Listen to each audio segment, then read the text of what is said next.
We're here with Walter Buchanan, ASEE President. Thank you very much for joining us today. My pleasure. Congratulations on wrapping up a successful year. Thank you. Talk to us about what you are most proud of. Okay. Well, several things actually.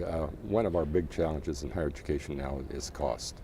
You know, last year for the first time student debt passed credit card debt in the country over $1 trillion, and so that was kind of a watershed event. And so I've been looking at ways of how ASWE can be a player in addressing this problem. And of course also to get kids interested in engineering. So I've worked to try to see how we can, you know, in K through 12 to get students interested and prepared for engineering by taking the proper math and science courses. We've got a very active K through 12 division in ASWE that's been a great player in helping make that happen. So that's one thing I've been working on. Another thing to address the cost, I think more and more we need to encourage students to think about starting at a 2-year school and then transferring into a 4-year school. So the key here is to have proper counseling so the transition can be smooth without wasting credits. And so you know, I think ASWE is trying to be a player in that too. You know, we're trying to encourage more two-year school engineering faculty to get involved in ASWE.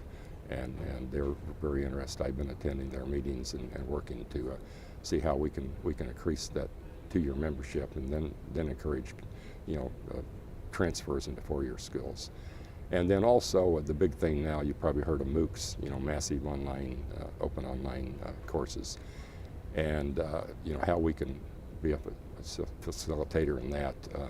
I think we've got a good website, and more we need to see how we can use our website as an educational tool, and then encourage universities and colleges to think about you know, using distance learning, whether a hybrid or sometimes it could be a standalone course, but of course the in-class instruction is still very important, but it could be a supplement to help, I think, make things more efficient and economical. So we're working on that too.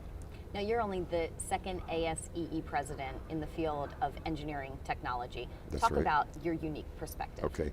Well, the best way to define engineering technology is to call it applied engineering. Back after Sputnik, when they started pumping a lot more math and science and engineering curriculum because we worried about getting behind the Soviet Union, one thing that had to give was a lot of the labs. You know, my degree is in electrical engineering, and maybe 5 of my courses, you know, had labs with them. Engineering technology, or the complement for engineering technology is electrical engineering technology, and there almost every course has a lab with it. So it's a lot more hands-on and applied. So I think a better term is applied engineering, and then I would call engineering science, because it's got more science and math.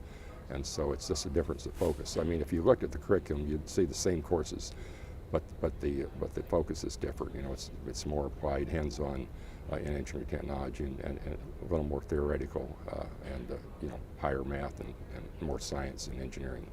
And you spoke about this a little bit earlier in the interview, talking about the astronomical cost of college right now.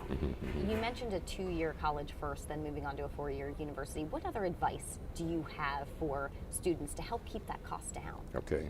Well, of course, a lot of it is you know, just trying to be economical. You know, when you're going to college, you know, of course, you want to have a good time when you're going to college, and so you might be tempted to spend more money on incidentals rather than focusing on keeping down your debt, because I think the average in this country now is approaching you know, $20K in a lot of cases for debt when students graduate from college. And I think a combination of this trying to be more economical, like, of course, part-time jobs and especially internships. I think internships are very valuable, because you can work in a field with an internship that you're considering going into. And so that can be not only good job experience, but also a way to keep the cost down. Now, you yourself have had an incredible career. You hold 5 degrees, 1 including a law degree. You've been in the Navy, worked for Boeing, and of course then shifted to academia. What advice do you have for young engineers, someone who is just now graduating, holding that bachelor's or master's, or just beginning in the teaching area? Okay. Well, you know, I love a quote from Harry Truman. He said, "Find out what your kids want to do and then advise them to do it." And the point here is that if you find something you really like, you're going to be successful. And so I would always encourage students to find an area they like, and then they should be successful, because if it's a passion, it's almost like a hobby. I got into academia that way. It was as a part-time instructor, and I liked it so much I just kept going. And to me, it's like an avocation. And so it's great if you view your job as an avocation, and rather than just 8 to 5 and really just a paycheck. So that's the advice and if a student gets in, or somebody gets in an area they don't like, they should kind of look and see if there's something other there they can. I mean, I've had several different career changes, you know, from law, military, aerospace, and now in academia. So, but I ended up where I wanted to be. So that's what I encourage everybody to try to do. Walter Buchanan, congratulations on a great year, and thank you very much for joining us. My pleasure. Thank you very much.